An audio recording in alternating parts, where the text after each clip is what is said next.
Hey y'all, welcome to According to My Calculations with Brooke Castle. Today's going to be our very first full length episode. Very nervous, very excited. Took lots of notes in my notebook. So don't mind me if I'm kind of referring back to this as we go.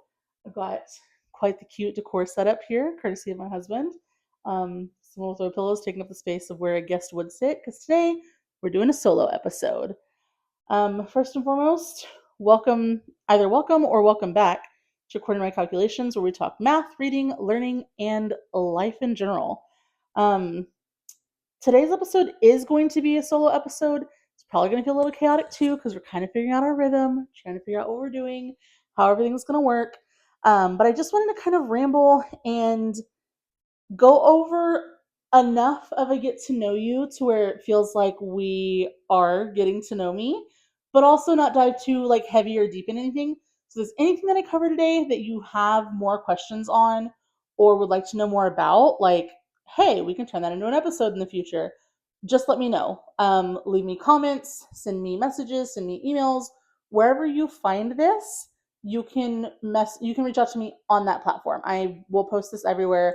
My description for the podcast, if you're doing audio only, and description for all videos will have all of my links in there. So you can reach out to me however, if you have any questions or want to know more about anything that we go over today. Um, so, first of all, let me introduce myself. I'm Brooke. I am 30 years old.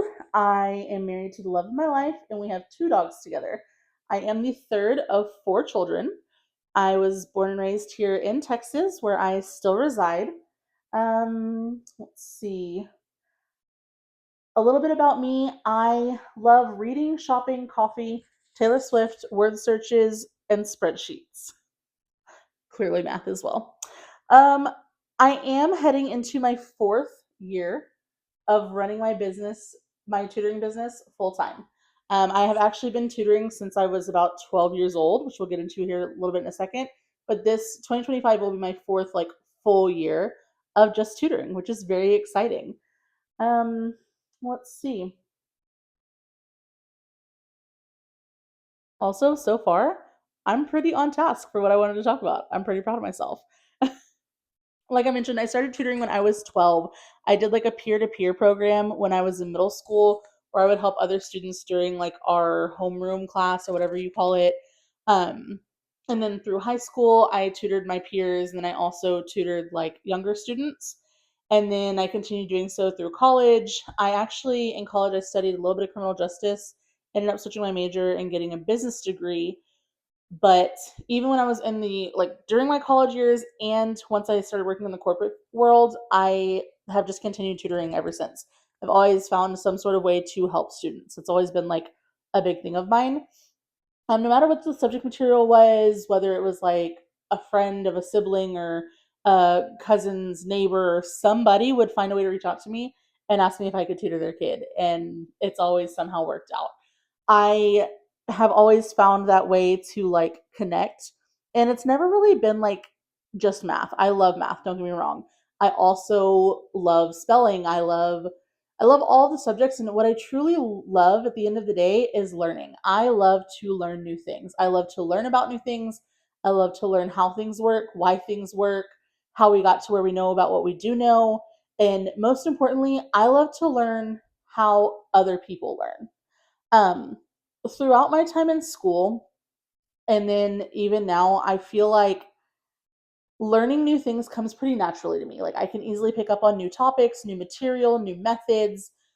But as somebody who's always tutored with other students and worked with other students, it's always been fascinating to me to see how other people interpret the same information or don't interpret it, right? Like that's kind of the whole point is like if people don't understand it, then how do we get there? How do we help that person understand that material? Um, I'm just trying to make sure I'm covering everything I wanted to go over here. But yeah, even when I was working in the corporate world, I would still tutor on the weekends, late in the evenings, early mornings before I would go into the office. I would find time to schedule sessions for anybody that needed it. Um, that's not very weird to specify that, but like yeah, anybody who reached out for a session, I would find a way to like make that session happen. And there were some students I would meet with like at 7 in the morning for homeschool sessions or before they went to school, and then I'd go off to the office and then do it all over again. Like it was crazy. So I used to actually keep a spreadsheet of every single session. Like the spreadsheet would have like the student's name, how like a contact, like parent, whatever, how they reached out to me, whether it was like Facebook, a friend of a friend, whatever, like how they found me, what materials we would go over, and then like whether they were returning or brand new, and then of course price point. So I always kept spreadsheets of everything so I could always have a way to look back and see like I could pull the data and I could see if I was finding more clients through Facebook, I would amp up advertisements there. If I was finding more people through word of mouth, then I would make sure to hand out like business cards, like whatever it was that was working, I wanted to make sure that it kept working. And with that spreadsheet, I just continued to track every single thing that was happening. And in January of 2021, which was why I said going into January 2025, it will be my fourth full year. January 2021 was a very memorable moment for me, like in my heart, my brain, whatever you want to call it. It's very memorable for me because that was the very first time that I was able to fiscally track that I could pay every single one of my monthly bills with tutoring money alone, not considering my income, my husband's income, any residual money, like strictly off of my tutoring income. I was able to pay all of my bills. Now, obviously, nobody wants to just do that and that's it. But it was a memorable moment for me to know that, like, within 1 month, I could cover that. And I had already had the next month going forward fully booked the same way. So like knew that this is going to be a continuous thing. Later that same year was when I quit my corporate job and began tutoring full time, which I have done ever since. So yeah, it's been a very exciting time for me. Um, I think going into my fourth year, I've done little things off and on to make things a little different. Like my first year, I feel like was survival mode. I just needed to have the people on the calendar. And then it was like, well, I needed to have a calendar. Like I needed to have like a public calendar where people could book things and could find out about me and ask questions and all that. And then I separately needed to be able to advertise and have contact information and all those things. And then my second year was when I was able to kind of take a step back and be like, hey, this is working. What else can I do? I got to do like the fun things. I've run a summer book club for the past 2 years. I even did like a Christmas math themed party last year around the holidays. This year I did like a hand turkey contest. Like I try to incorporate learning into the fun things and the fun things into the learning, both directions. So there's never like I never want it to be like a certain like stigmatized thing like we only get to do fun things because it's a holiday. Like no, I want my students to know that every time they're meeting with me, like it's going to be an enjoyable experience, but we are absolutely going to learn something. So even now during like right now we are actively on Christmas break, and I make sure that my students are always doing something educational but also still doing something that's like fun and exciting to them, but that doesn't change from what we normally meet on. You know what I mean? Like trying to keep that to where it's always engaging, because my biggest thing was always trying to figure out how to help others learn what we've all come to learn, you know? I actually currently maintain a calendar of roughly 40 students, ranging from like pre-K3 age all the way up to college students, and a little bit of all subjects. Math is my favorite, obviously. Fun fact, I was actually a mathlete through middle school and high school, like won awards for math competitions. So, fun fact there. Um, I work with everybody from like honor students who want to maintain a certain grade point average. I work with students that have learning differences and are struggling to keep up. I work with student athletes that have to maintain a GPA to get a certain scholarship going. I work with a little bit of everybody. I work with students on like figuring out their schedule and filling out their planners, down to like this week's geometry lesson was difficult, let's go over it again. I do a little bit of everything. And I also incorporate an option for my students called homework help, where they can quite literally just text me homework problems and I can answer them back with like a little breakdown video. So no matter what kind of help it is that they need, no matter what kind of questions it is that they have, I have something to help them with. um, I also, in that span of students from pre-K to college, I work with students who are homeschooled. I work with public school students. I work with private school students. I work with students from out of the state on Zoom. And then I also work with students that are unschooled. So a little bit of everybody. Again, I just love to learn. Um, one thing that I always, and I feel like I keep saying this over and over again, but I promise it's coming back up. One thing that I always tell new or prospective clients is that I truly love to learn. A lot of times when people are looking for a tutor, they will ask for like teaching credentials or background information or your background experience, stuff like that. Where, yes, I do have the experience that I've covered since I was 12 years old. I also don't have a teaching certificate. I don't have um, experience in a classroom. And that's one thing that I feel like makes me a little bit unique on that front. And it's not that finding a teacher as a tutor is a bad idea. I'm just stating that I personally do this because I genuinely love to learn. I love learning new things, and I also really love to see how other people learn. Like, we can teach the same lesson to a group of 20 students and end up finding 20 new ways to learn that material, right? Like, I've sat in sessions with students where I'm covering a certain material, and from the textbook, from what their teacher said, from my own perspective, and they're like, well, doesn't it work if I just do it this way? And it does. And that's just how they pick it up, and that's how it continues for them. And that's fantastic. Like, it's so cool. I just think it's a really awesome way to consider things, that there's always a way for something to work. That's one of the main themes that I do want to explore on this podcast, according to my calculations, because as we have guests, as we have even solo episodes, not just guests, but like your suggestions, right? If you guys reach out and say, hey, I think it'd be really cool to learn about this, or I have a question about this, or I'd like to see you cover this topic. And I'm not talking like subject material topics, I mean like podcast conversation topics, right? I think that one really cool thing to figure out is how certain materials apply to everybody's life. And again, let me take a step back and explain. Yes, when we learn about certain algebra topics, we always hear the joke of like, when am I ever going to use this in the future? But like, people use algorithms all the time. Your social media that you found this podcast on is probably through an algorithm. So, um, I'm not talking about like math lessons. What I'm talking about is life lessons, right? The things that we learn in life is not always like, it's not always going to be the same for the person next to us. You can both be experiencing the same thing and still somehow come out with two very different outcomes.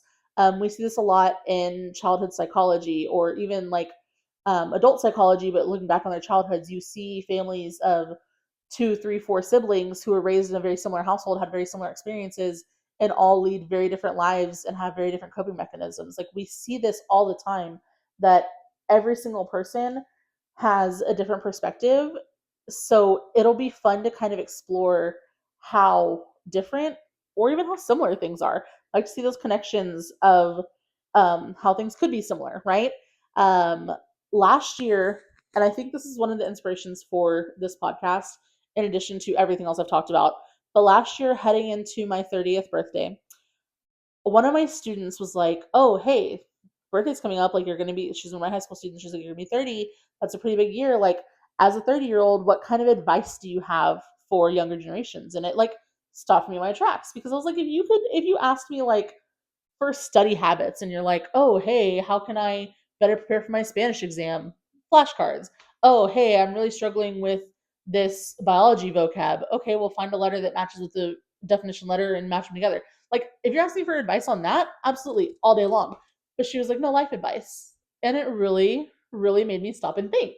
And so I feel like that would be fun to explore, because really life advice comes from some sort of lesson, right? You've learned a lesson yourself, and so now you're trying to take that and push it towards somebody else. And so what is that lesson? And not just what is the lesson, but like, how did we get to that lesson, right? Did you pull it from a certain experience? Because maybe the next person would have that same exact experience and not find the same lesson. So that's what I'm getting at here, right? Like, if I told you that my advice for younger generations is, it's never that serious. And I'm meaning like family drama.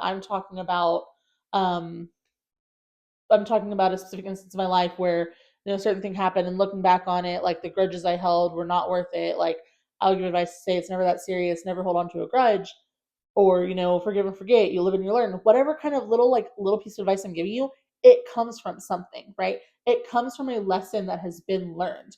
Whether it was self-taught, it's something that I discovered unfortunately on my own, or it's something that somebody else taught to me. Like the whole point is that these are all lessons. Um, I'm looking at my timer and I'm seeing that like we've only really recorded about 15 minutes. This is really all I had for today. So I'm going to keep rambling just for a little bit, but I don't want to get so off topic that we don't really know what we're talking about anymore. Um, but yeah, I intend for these episodes to be a little longer in the future. But again, we're just figuring it out. So my big thing is from my audience, I want to see what it is that you guys would like to see, if that makes sense, or hear. I do. You can do audio only, obviously. I'd love to see what it is that you guys are interested in. Again, this could be study habits. We can talk about material. How do we learn certain math topics? How do we teach certain math topics? Could be from this perspective of the teacher or the tutor or the mentor. But also, just what in general are you so curious about that you want to hear more about? Because let's discuss it, right? Let's get down to the calculations. Let's figure it out. Here we are. Um, but speaking of topics and suggestions and things like that, we did touch a little bit earlier how I will have everything linked on the descriptions of the podcast. I will have it on the descriptions of any videos you see, all those things. But along with that, it's not always going to be just me hanging out here. Lucky you. Occasionally we'll have somebody else sitting over here, right? Um, so as like on the topic of guests, I do have a couple things I want to go over. I am open to any and all guests. My goal is to start having some of my own students on the podcast so you guys can see like I'm not just talking about random things. Like this is for real what I do for a living. As a day-to-day, like this is what I do. So if you are interested in being on the podcast as a guest, I do have two separate forms to fill out. One is for adults, one is for students, just because there are a difference in the questions. So anybody can be a guest. I could have guests who are active students, who are prospective students, parents, family members, friends, strangers, whoever. Now, clearly, I have this set up to where it's like, hey, we could be chatting. But also, these can be done virtually. They can be done over Zoom or FaceTime or whatever. Um, Same go for students. Students can only be guests with parent permission, and they have to be passing all of their classes and cannot have any missing work. So if those last two don't um, encompass you, then let me know how we can work on that so that we can get you onto the podcast. But with that being said, I'm open to any and all guests so that we can get some different topics up and on the board to be calculated. So let's see what we can come up with. Like I said, I'm open to suggestions. I will have all of that included and all of that linked. Thank you so, so much for taking the time to sit and listen to me ramble. And ultimately, I think that's about all that I have to go over. I will see you guys next time. Thanks so much for listening.